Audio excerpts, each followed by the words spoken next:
Tava kathamritam tapta jivanam kavibhiriritam kalmashapaham Sravanamangalam Srimadatam Bhuvi Grinanti E Bhuridajana.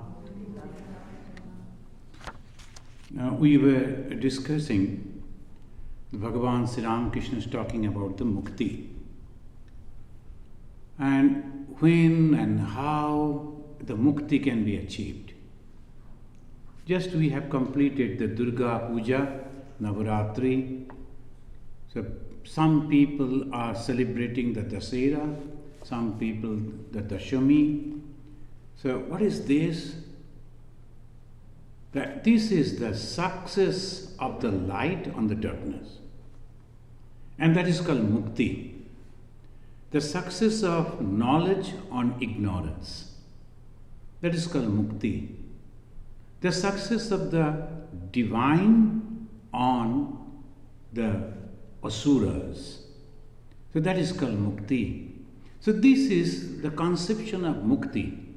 Then ultimately the Mukti, different type of conceptions are there. Bhagavan Sri Ramakrishna is talking about that. At the last time we were reading from the 584 page and we are continuing. Some devotees have come from Calcutta to meet Sri Ramakrishna, and one of them they are asking, Revered Sir, is a man liberated only when he dies on the bank of the Ganges? The majority of the Hindus in those days and even today, they believe that on the bank of the Ganges if you die, so you will be liberated. Now the answer of Bhagavan Sri Ramakrishna very clear. It is the knowledge of God alone that gives liberation. The Jnani will certainly attain liberation wherever he may die. It is not the death of the place, but the condition of the mind. Who is the Jnani? We will discuss after some time. The Jnani, by the word Jnani, Bhagavan Sri Ramakrishna is giving the indication of the path of knowledge. That those who are trading, those who are following the path of knowledge, they are called Jnani. Those who are trading the path of devotion, Bhakta or Bhakti. The Bhakta, Jnani, Karmi, Dhyani, all these words, only those who are following different paths. The paths of knowledge, paths of work, unselfish work, selfless work. Then the paths of devotion and paths of contemplation. So these are the... Here's Sri Ramakrishna mentioning the Jnani, the paths of knowledge. What he thinks? He thinks, I am Brahman, I am eternal, I am pure. So wherever his body, this body which he achieved, which he got, because of the past birth, because of the karma phala, that goes away. It doesn't matter anywhere, any place. So this it says, then the devotee Revered said, why does a man die in Benares? Why does a man dying in Benares become liberated? Is also a strong conception among the Hindus. If you die in Benares, Benares is the central place, the place of the Shiva, you will get liberated. Then Sri Ramakrishna is telling, a person dying in Benares sees the vision of Shiva. Sees the vision of Shiva. That he sees that the Lord Shiva is coming and Shiva says to him, this is my aspect with form, my embodiment in Maya. I assume this form for the sake of the devotees. Just listen to these words carefully, what Sri Ramakrishna is telling. From the Dvaita to Advaita. From the duality, it goes to completely absolute oneness. Shiva says to him, This is my aspect with form, my embodiment in Maya. The students of the Vedanta, they have the conception of Maya. They know what is Maya. That is the main basis. The Hindus, they are describing the creator and the creation. How it is possible. Maya. And what is this? That's Maya. In one word we can say, it's the power of God. And what the power of God is doing, it is covering the truth and superimposing something else on the truth. That's all. The Maya is the power of God, and with the power of God, that power of God is doing, covering the truth, superimposing untruth on that. And that is this whole phenomena, this world. That is the conception of the Hindus. Now, how to overcome that? So this is the different paths and the things are going on. The Shiva even coming to those who are the Dvaitavadin, and he is telling, I, the Shiva, the embodiment, because of the Maya, and I assume this form for the sake of the devotees. The some people, they cannot think of nothing, there is nothing but the consciousness. They cannot think of that. So to help them, I take this form as a Shiva, as a Vishnu, as a Krishna, as a Rama. I am assuming this form. Assuming is not the real. Because through that only they will reach to the real. And I am marching in the indivisible Satchidananda. Uttering these words, Shiva withdraws his form and enables the dying person to see Brahman. Ultimately, it goes to that Brahman, the supreme consciousness, all-pervading consciousness, either in the form of Shiva, the Lord, or through the Vishnu, or through any other gods and goddesses. Goddess Durga that we worship. Today is a great day. All over the people are celebrating, exchanging gift, feeding sweets. But why? Because the Durga, Ma Durga, the goddess, she killed the demons. And it was the previous day, it was on the Navami day, Ashtami day, Navami day, then she killed and then the Dashami is the Vijaya. Vijaya means it is the conquering. Vijaya, conquering. And what I am conquering? My ignorance.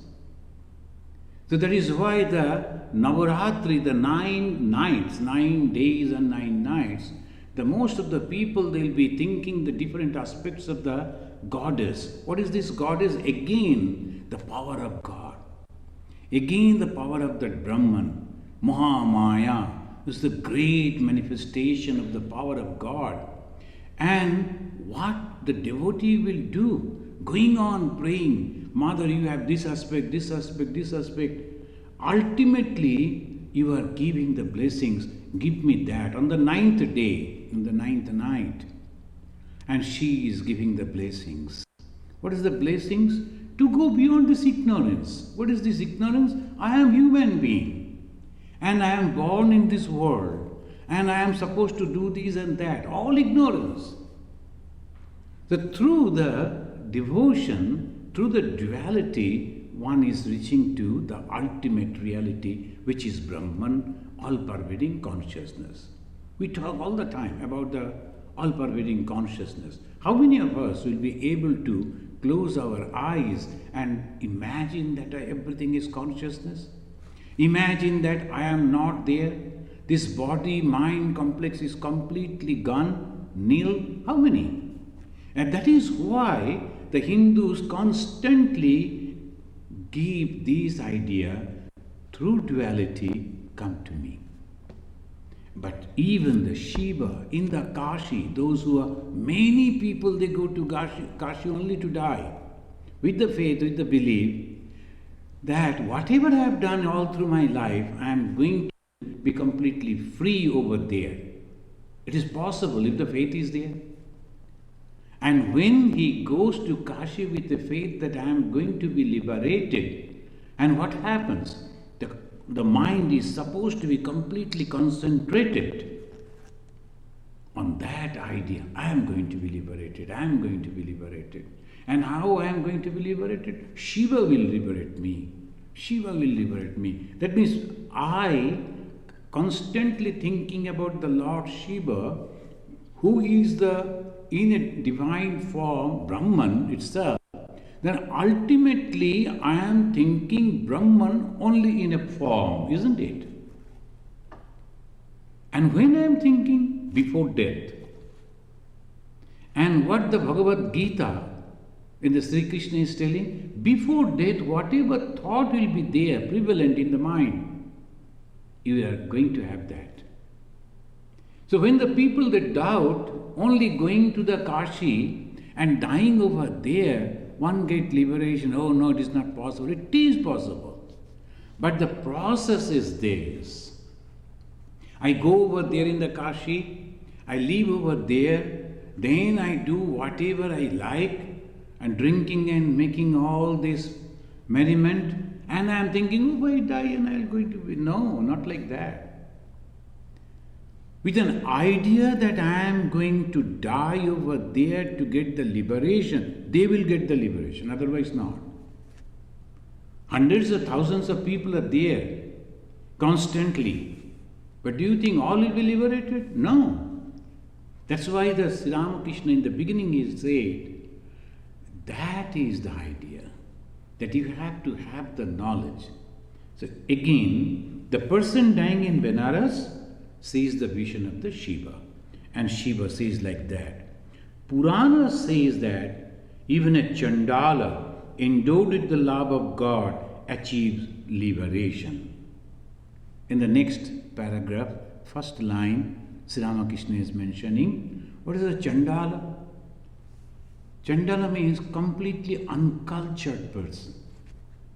And in the uncultured person, he is not supposed to think of the metaphysical thing or the philosophy. He thinks only of the body.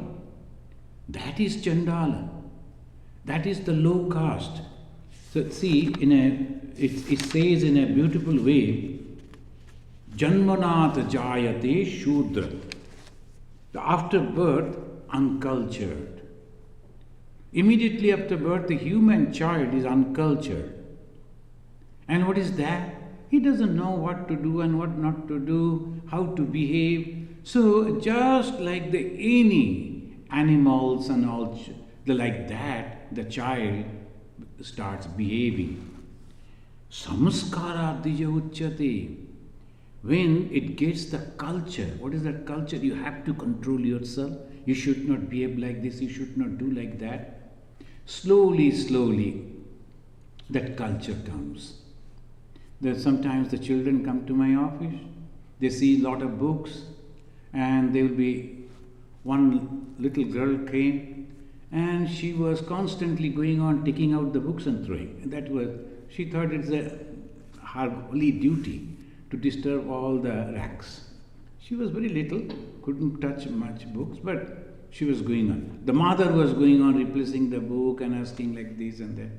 So this is, no, you should not do this. Swamiji reads this book. Like this, the culture is coming. And she came and she thought, why like this? So she was just playing, uncultured. But her mother, another human being, exactly opposite she is doing, keeping the books in proper place and you should not do this. So Janmana Jayate Shudra. Immediately after birth, nobody becomes a Brahmin or this or that. All children, right from the Brahmana up to the Shudra, are the same category. Then Samskara Dija Uchyate. Through the culture only, those people who are boast that we are Brahmin, they should learn this.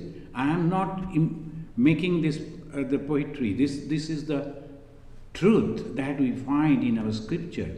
Samskara. What is the samskara? Samskara, I think you should close the fan. Close down, stop the fan. It's cold. So, samskara dija uchyate. Through the culture only, they become dijas, the second birth. Dvija, ja means janma, dvi, double, so it's second birth. Then, vedadhyasi bhavet vipra. Vipra means a learned person. Learned person is the vipra. And this vipra, they say, as a brahmana, the moment he gets that upavita, they are called as batuk. They call them batuk. Batuk means is going to be the vipra. He is going to the teacher's house and then he will learn and slowly he will become a knowledgeable person. And knowledge is the greatest thing in the human society. So they always respect the knowledge. So this is called vipra. The one person came to Ma Sharada Muni's place in Calcutta, in Bagbajar, and he was a doctor. Mother asked the children of the household, go and touch his feet. The other ladies, the Brahmin ladies came and whispered, thinking, mother doesn't know the caste of this person. The mother, he is not Brahmin. He is a low caste, a Shudra. Being Brahmana, how can he go and touch? Our children cannot touch his feet. Then the mother told, how can you say that he is low caste? He is so educated. He is saving the lives of people through knowledge. He is the Brahmana. You must go and touch his feet. And that was the courage of the Ma Sharada Muni Devi, which even the Rabindranath could not introduce. The society was so the closed society. In the Rabindranath Tagore, when he started that university, the Shantiniketan, there non-Brahmin students could not touch the feet of the Brahmin teachers. Now, opposite. Non-Brahmin teachers, the Brahmin students didn't touch their feet because that was not allowed. So they used to have the folded hands and bowing down that way.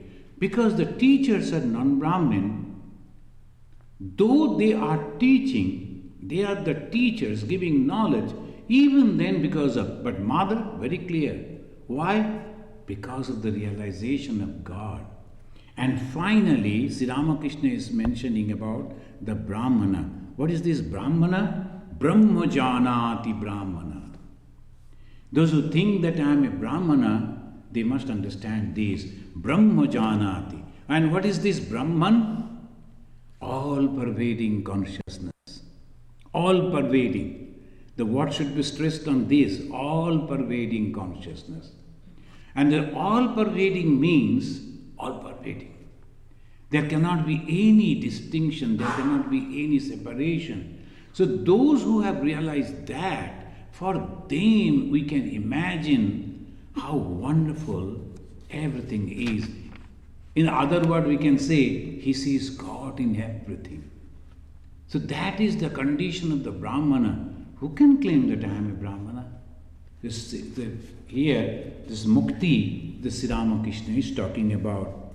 And he said, according to this school, the name of God is enough to liberate a soul. The Purana, it says the love of God. And Sri Ramakrishna says the only love of God. And when we say the love of God, taking the name of God presupposes that you have the faith in the existence of God. If you don't have the faith in the existence of God, how it is possible to take the name of God? It is not possible. There's sometimes some people, they come to take the initiation. The first thing I always say, do you have the faith in the existence of God? And then the God can manifest in different forms. And then only it will be possible for you to take the holy name and go on repeating, and you will surely get liberation. It's not my words, it's the words of Bhagavan Sri Ramakrishna himself. So taking the name of God can give the liberation. Why? Faith. What is the faith? God is there. And what is the God again? Consciousness. And where he is existing? Everywhere. As because he is everywhere and I cannot understand that, for my immediate use, I think God is here in this name, that's all. He is everywhere, but it is possible. Then Bhagavan Sri Ramakrishna giving a beautiful example. Milk, it comes from the udder of a cow. It's not that only milk is there in the udder. Milk is there in the body of the cow. But you cannot go and pull the ear of the cow and try to get the milk. No, it is not possible. It won't come. Suppose you go and constantly going on what's called from the leg of the cow, expecting the milk will come out. No, it is not possible. Pressure, giving the pressure on that. No, only from the udder. Then similarly, God is everywhere.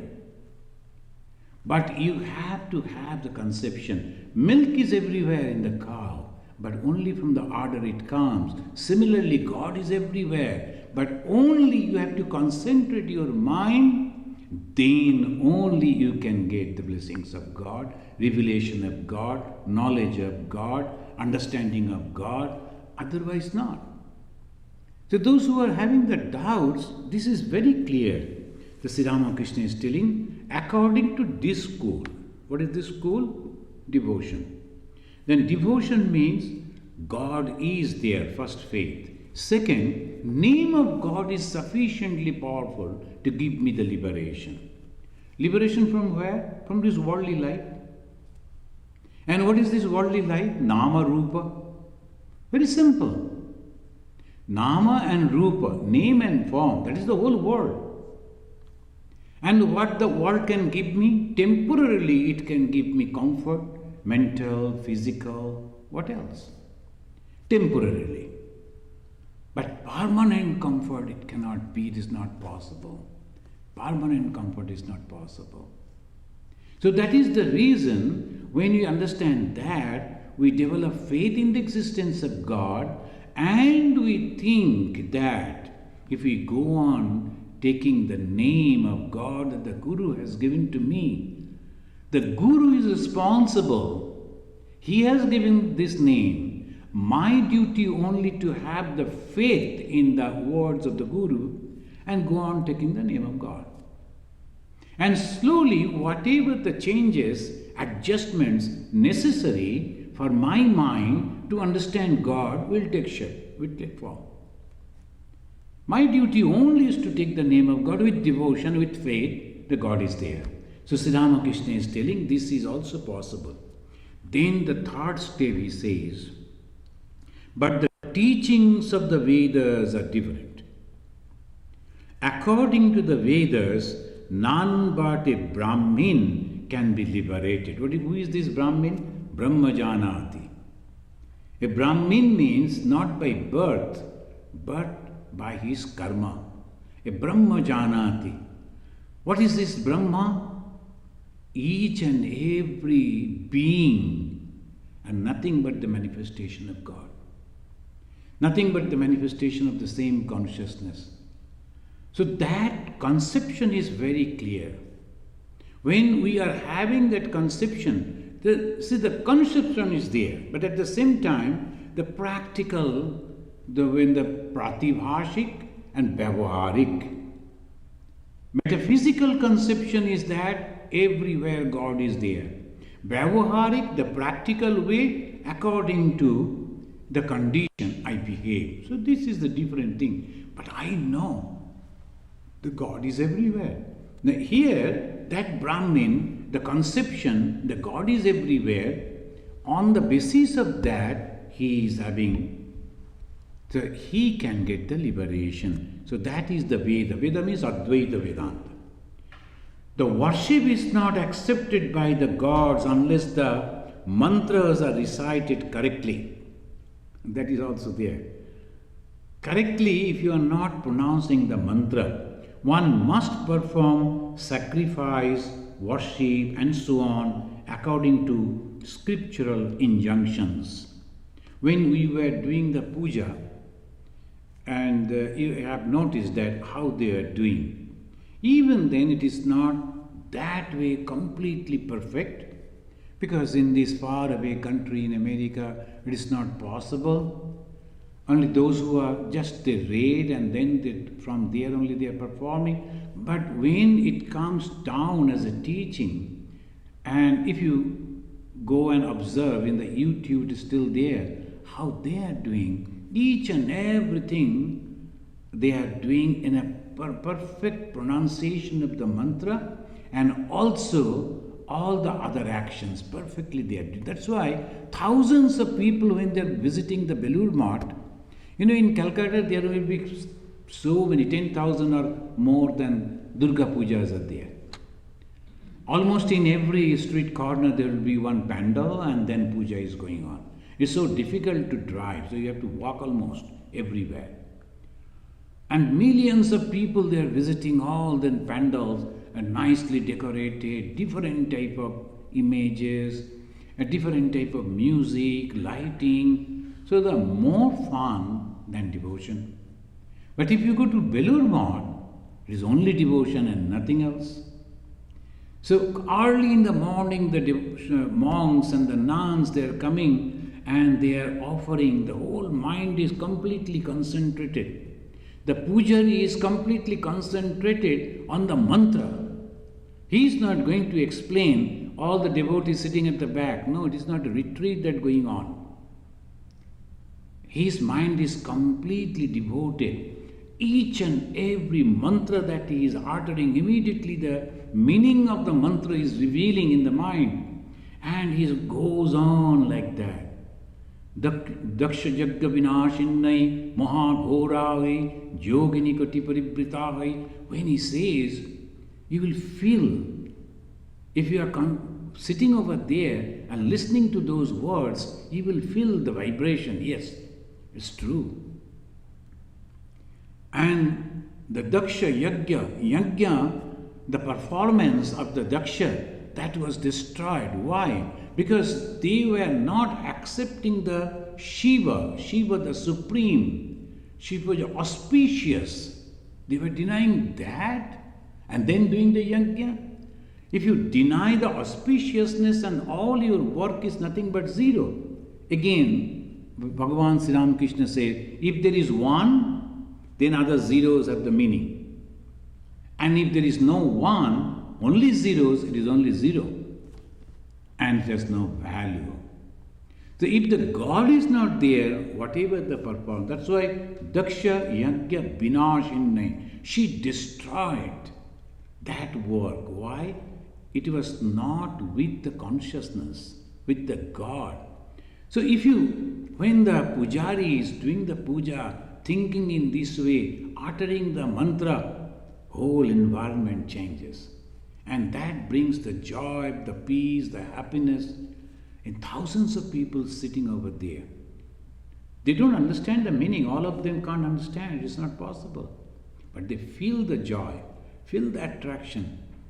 You won't believe if the puja is beginning at the morning, 4 o'clock, 4:30, there will be 1,000 people sitting over there.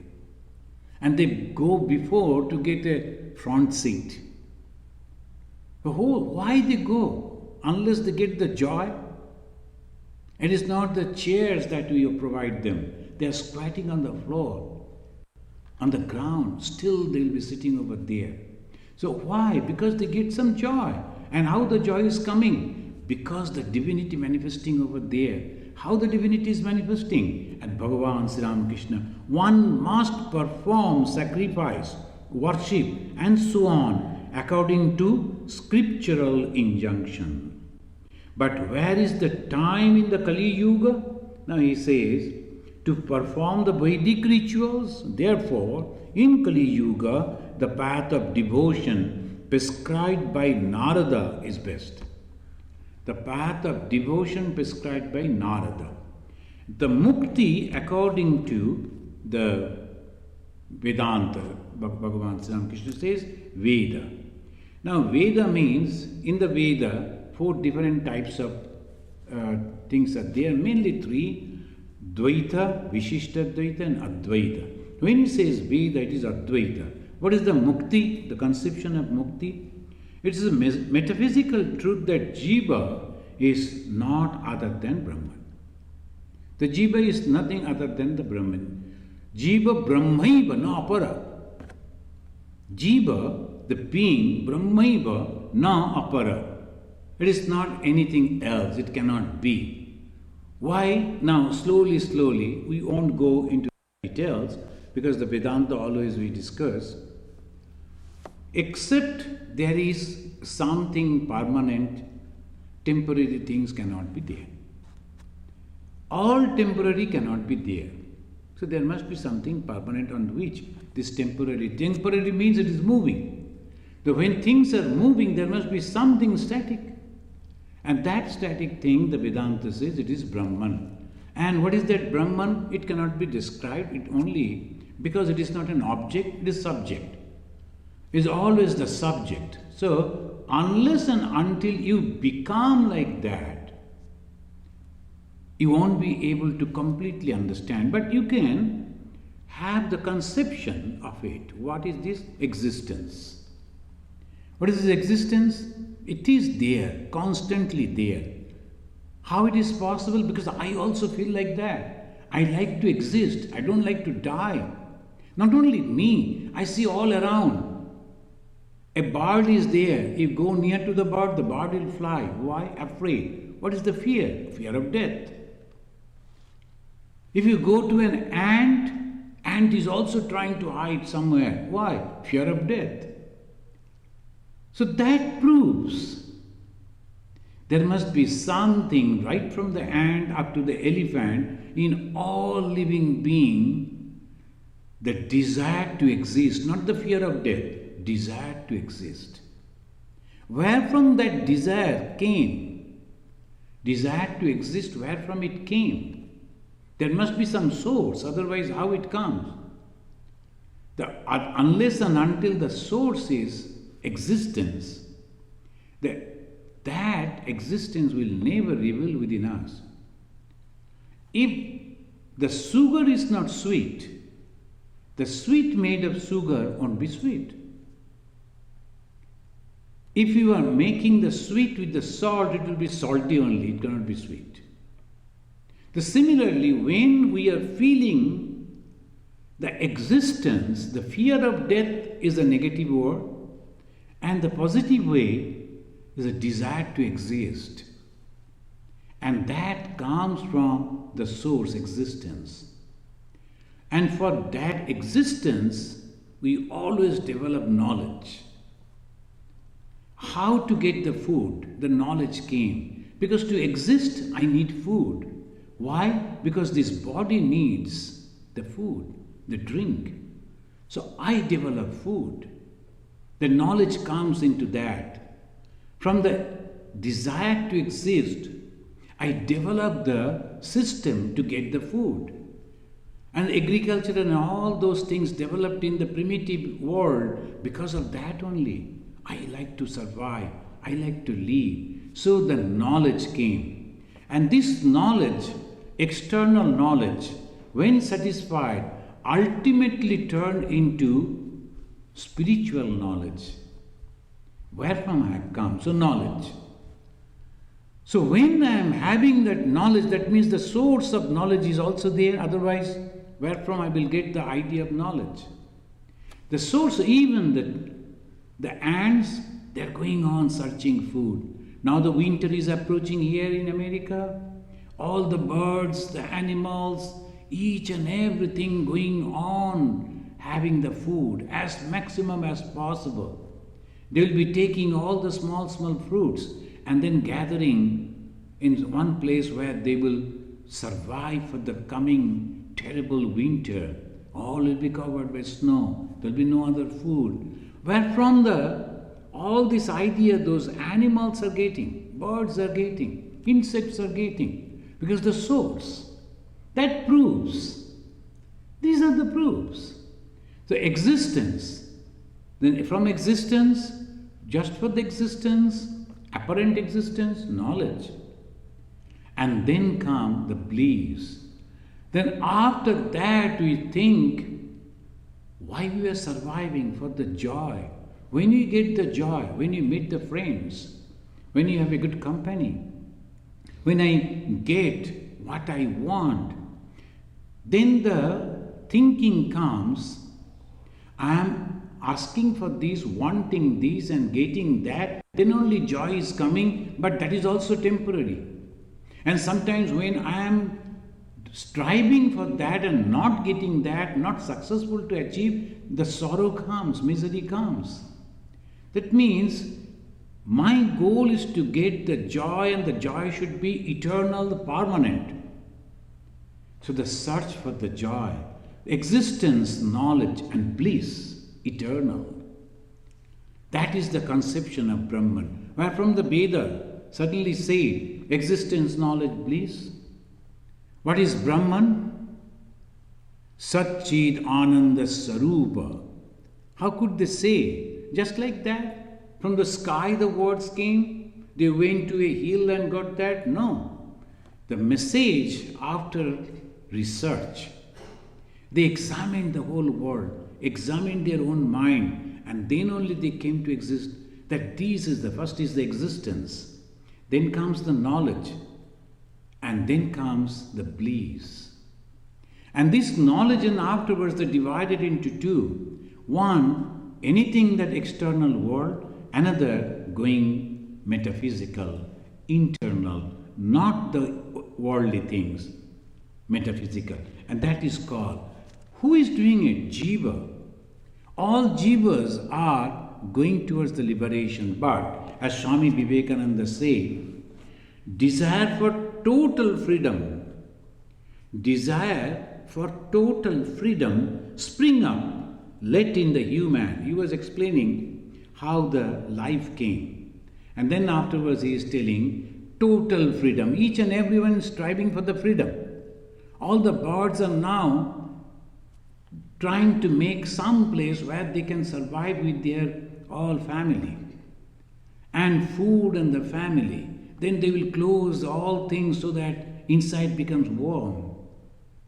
And maybe the body is also thinking, if we could get a permanent something, every time we are making and then again it is destroyed. We are going for the permanence. The permanent thing, permanent thing, permanent thing. And it goes in the human, it's naturally that way, it implies not only eternal vigilance, but the readiness to renounce all that is not true self or God.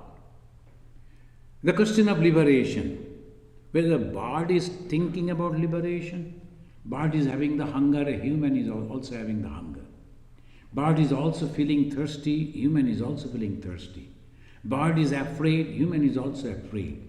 All beings and the human being are also the same. But again, the difference is, in the human being, the thought of total liberation comes.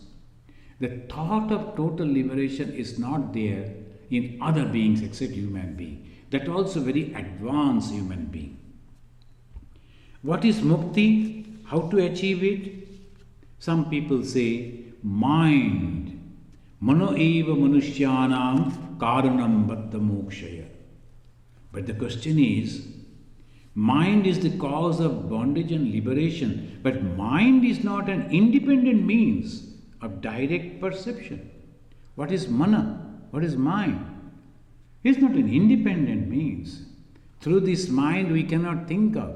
You have to purify that mind, otherwise, chiddante sarva samsayaha. In the mind only this will reveal. And how I will know that I am getting the liberation, as Sri Ramakrishna said, for the Veda it is completely different. So I am discussing on that particular topic, that particular sentence, as Sri Ramakrishna said, liberation. Who can get the liberation? Human being. Why? Because it can reach to the ultimate. What is that ultimate? Ultimate is giving away these worldly desires. Other beings cannot do that. Other beings cannot. And among the human beings also, some advanced people only can do, very few. And that's why Shankaracharya said, three things only with the blessings of God. Manushyatva, mumukshutva, mahapurusha samastaya. Desire to get the liberation, human birth, desire to get the liberation, and of course the guidance of a great guru, realized guru. Otherwise it is not possible. And what happens? Chiddante sarva samsayaha, dispel all doubts. What is the doubt? I am that. There is no doubt about it. And what happens? A constant flow of joy. Constant flow of joy. Why? There is no fear.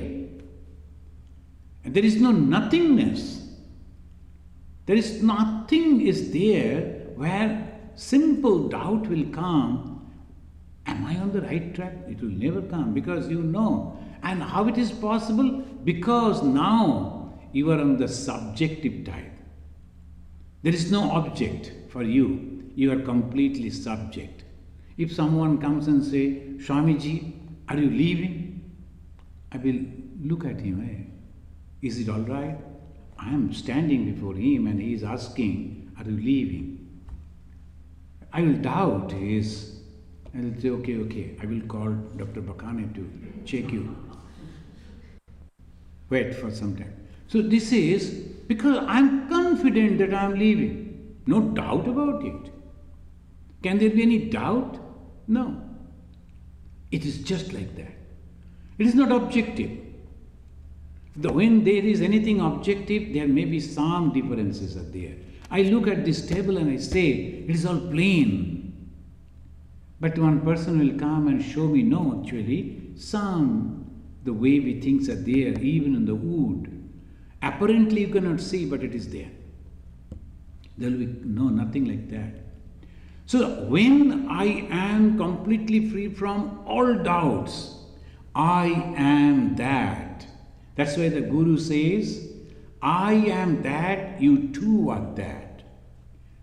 Aham brahmasmi tattvamasi shetuketu. That was the boy to whom the Guru said, I am that consciousness. Guru is 100% confident.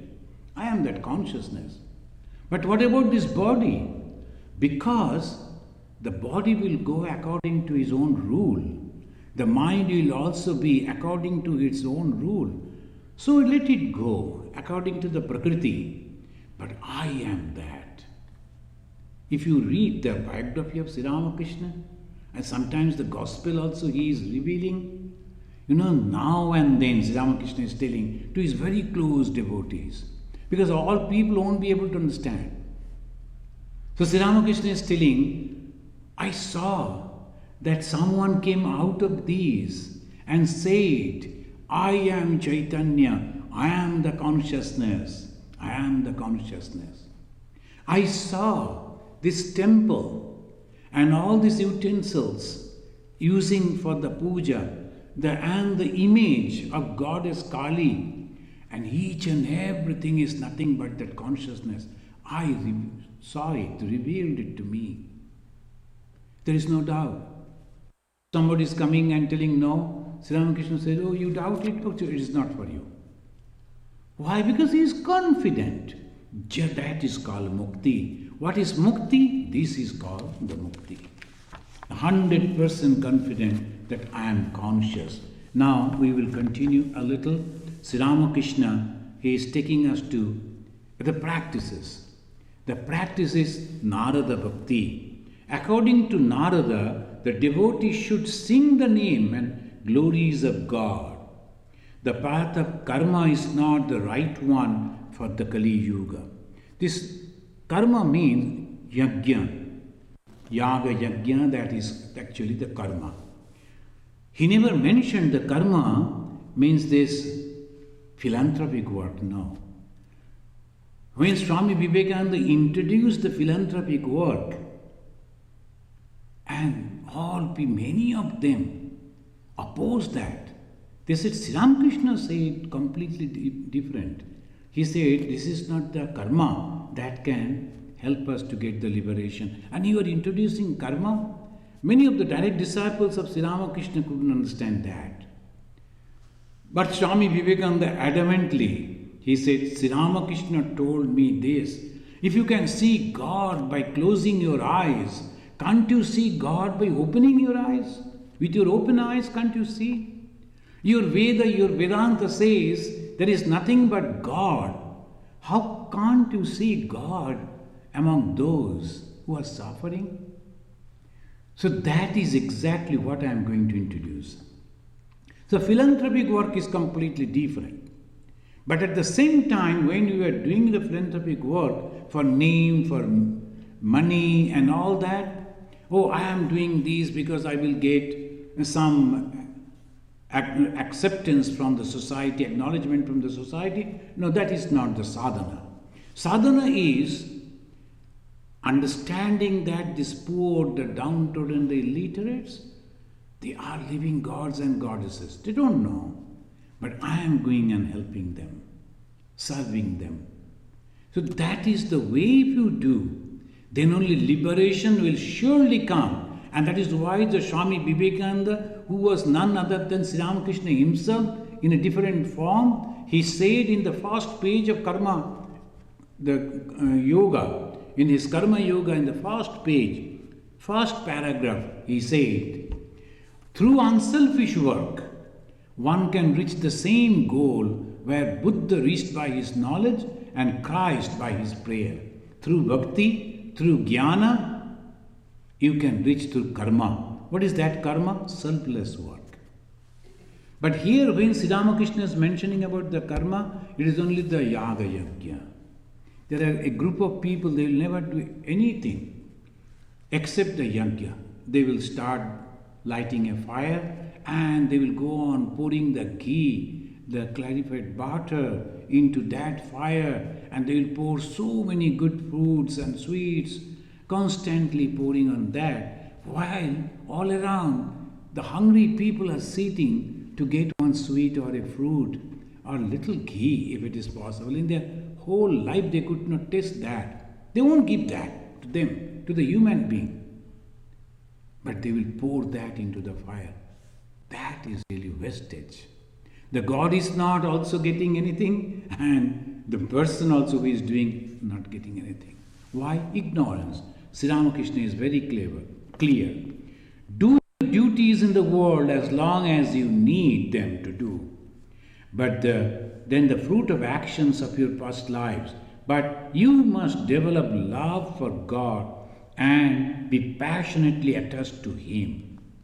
H capital, Him. Passionately attached. So when whatever the duty I am doing and I am doing, but everything that I do for only God. So that is the way one can be completely free.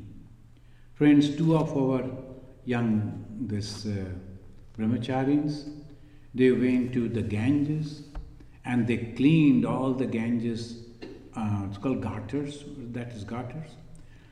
And it is so terrible work. You can physically, they're exhausting. Both of them, they went, and every time you have to climb on that, and then you have to clean. And not that every gutters are open. Sometimes it is covered with net. You have to open the net, you have to clean, and then again close. All the buildings they did. Why? So that the next year, when we are opening with all the retreats, the devotees get it ready, and the buildings are not damaged. And what they are getting? No money. They are not professional.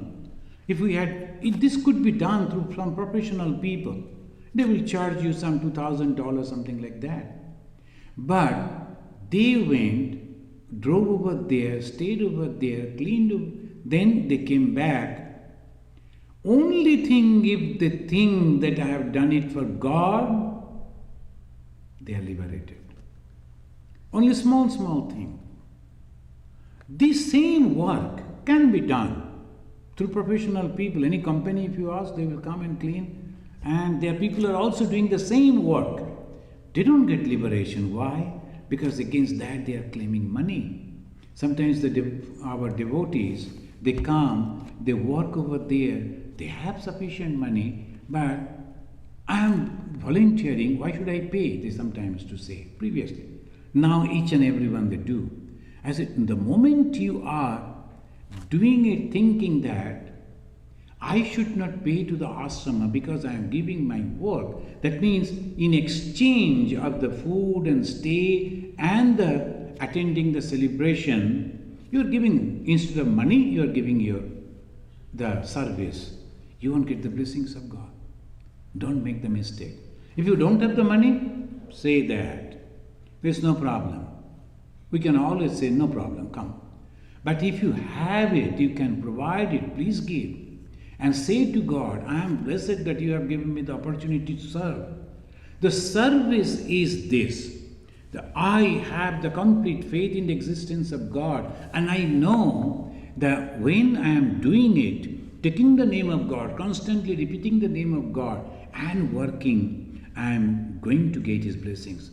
But you must develop love for God and be passionately attached to Him. Love for God and passionately attached to Him. Just like a baby attached to the mother, just like that. I don't have any one God except you in this world. So that is the complete dependence on God, love for God. I don't have any one, oh God, except you.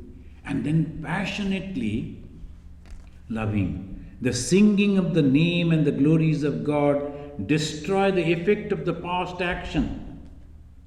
Only this. And that is Sri Ramakrishna. That is the importance of the gospel of Sri Ramakrishna. And it is the authority. Because the God Himself is telling. It's not just for asking people to work. No, not like that. This is, I found in Assam, there was a businessman. In the shop and at the back there was factory. So there he mentioned, karma hi dharma hai. In Hindi there he wrote. The karma is really karma hi dharma hai. Whenever his staff will come and say, sir, increase our salary. Ye dekho, likha hai. Gita ne kaha. Then in the Gita you find the work is only the worship. Karma hi dharma. Do work, no money. He is cheating people. And not only cheating people, he is actually making his way towards the hell. And he is thinking he is very clever. He is utilizing the quote from the scripture and using that to cheat people. What do you think about him? But he says, Swami ji, ईश्वर बिना तो कोई नहीं है ना. जी किसने कहा? ये तुम्हारा सारे जो स्टाफ है वो लोग है ना. कहाँ ईश्वर तुम्हारा? उन लोगों को देखो पहले. First you have to serve them, because these people are working for you and they are working for money. The poor people. So how many ways we are actually cheating ourselves? The believing God means God knows everything. We cannot say, oh, God won't see. The other day I took these boys to this our temple, Kali temple. There is the images of the Jagannath. I showed them. They are Americans, they have not seen the Jagannath images. I should see the God, Jagannatha. He is the master of the whole world. But he is not having hands. He is not having legs. And not having the eyelids also, two big eyes. This is the wonderful, the conception of Vedanta in that image. The God is all pervading and Shakshi, just watching and doing nothing. The moment he thinks all actions are done, that's why he is not having the hands. And because he is all pervading everywhere, it doesn't need a leg to go. So that is why this is the conception of Jagannath. Singing of the name and glories of God destroy the effect of past action. So this is the most important thing. Just taking the name of God. Only we need little faith. Wherever we are moving, you need not to bother about reading, and that is sometimes you can do. Just remember this. Sri Ramakrishna said again and again. Ma Sharadamani Devi also is telling that repeating the name of God destroy all your bandhana, all your bondages. Just the name of God you have received from the Guru. That's why mantra diksha is so important. That you can remember Sri Rama, you can remember Sri Krishna, you can remember Kali, you can remember Durga. But if you get a name of God coming down traditionally, and the people, those who were holy, those who dedicated their life only for God, from them when you are receiving it, that name has power. The same name everybody knows, but that name has power. I think Kabir Das, that he was a Muslim by birth, so he wanted the mantra from a guru. But the guru said no, because the society may not like it. Now the Kabir, he thought, no, I must take the mantra from him. So what he did, he observed the guru goes, when it is almost dark, he goes for bathing in the Ganga. And in the Kashi you have seen that big steps are there going down to the water. So he went and lied down over there. He knew from which side he will come down. And the guru, in a different mood, he was coming down and suddenly touched the body, the person of the Kabir who was lying over there. He touched and said, "Oh Rama, Sri Rama," like that. Immediately Kabir got up and said, "I have got the mantra. Thank you, sir. Because you have touched me and you have uttered the name of God." And on the bank of Ganga. And Kabir is a celebrated personality. Kabir is a realized person. So that is the faith in the words of Guru and repetition of the same name of God. So this is Sri Ramakrishna said. Then you don't have to perform duties all through your life. As you develop unalloyed love and longing for God, your duties will become fewer and fewer. Sometimes the people, they think that untimely retirement you will take, and voluntary retirement, they say, and then we will go and take the name of God. No, you won't be able to do that. Rather, continue. And when the time will come, mind is also set like that. Otherwise, you won't be. After the realization of God, they completely drop away. So that is the karma. How long shall I work? After the realization of God, all it goes away. Only joy, joy and joy. Then a young man is asking, "Sir, what is knowledge?" We will listen to the answer of Bhagavan Sri Ramakrishna in our next class. Thank you very much.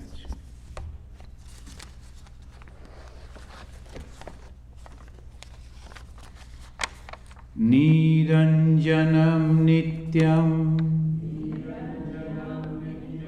anantarupam bhaktanukampa drita vigraham vai Ishavataram parameshamidyam tam Ramakrishnam Shirasa namamaha. Om Shanti Shanti Shanti Hari Om Tat Sat Sri Ramakrishna Arpanamastu.